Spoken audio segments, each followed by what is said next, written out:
नमस्कार दोस्तों, कैसे हैं आप सब। आज मैं आपके सामने प्रदोष व्रत का महत्व और इसकी कथा प्रस्तुत करने जा रही हूँ। तो सुनिए, प्रदोष व्रत का महत्व। कहा जाता है कि भोलेनाथ को प्रसन्न करने के लिए प्रदोष व्रत रखा जाता है। जो भी व्यक्ति इस व्रत को रखता है उसके सारे कष्ट दूर हो जाते हैं। आज के दिन भगवान की विशेष कृपा मिलती है। प्रदोष व्रत में शाम का समय पूजा के लिए अच्छा माना जाता है।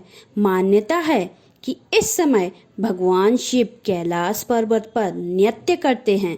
इस दिन सभी शिव मंदिरों में शाम के समय प्रदोष मंत्र का जाप किया जाता है।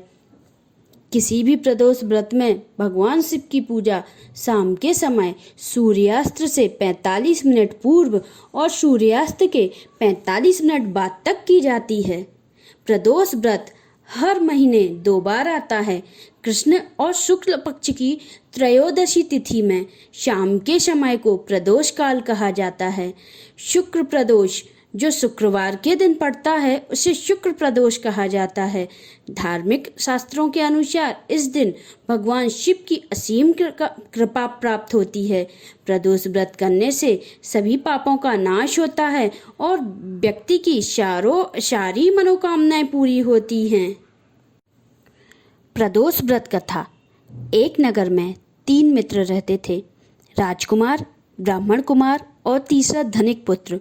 राजकुमार और ब्राह्मण कुमार विवाहित थे। धनिक पुत्र का भी विवाह हो गया था, लेकिन गौना शेष था। एक दिन तीनों मित्र स्त्रियों की चर्चा कर रहे थे। ब्राह्मण कुमार ने स्त्रियों की प्रशंसा करते हुए कहा, नारीहीन घर भूतों का डेरा होता है। धनिक पुत्र ने यह सुना तो तुरंत ही उसने अपनी पत्नी को लाने का निश्चय कर लिया। तब धनिक पुत्र के माता पिता ने समझाया कि अभी शुक्र देवता डूबे हुए हैं, ऐसे में बहू बेटियों को उनके घर से विदा करके लाना शुभ नहीं माना जाता। लेकिन धनिक पुत्र ने एक नहीं सुनी और ससुराल पहुंच गया। ससुराल में भी उसे मनाने की कोशिश की गई, लेकिन वो जिद पर अड़ा रहा और कन्या के माता पिता को उसकी विदाई करनी पड़ी। विदाई के बाद पति पत्नी शहर से निकले ही थे कि बैलगाड़ी का पहिया निकल गया और बैल की टांग टूट गई। दोनों को चोट लगी, लेकिन फिर भी वो चलते रहे। कुछ दूर जाने पर उनका पाला डाकुओं से पड़ा, जो उनका धन लूट के ले गए थे। दोनों घर पहुंचे। वहां धनिक पुत्र को सांप ने डस लिया। उसके पिता ने वैद्य को बुलाया तो वैद्य ने बताया कि वो 3 दिन में मर जाएगा।